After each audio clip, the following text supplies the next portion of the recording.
How to remove facial verification in Binance. Hello guys, this is Atticus and welcome back to App Hacks. In today's video, I'll teach you guys how you can remove facial verification on Binance. So without any further ado, let's dive right into it.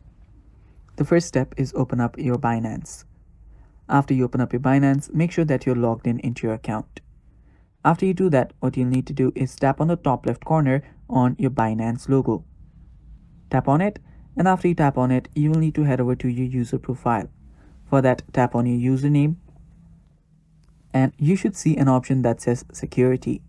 Tap on security, and after you tap on security, there you can see a lot of different options from which you can now add your biometrics. Now, if you have not yet added your biometric, that is your facial verification, tap on the passkey to add it.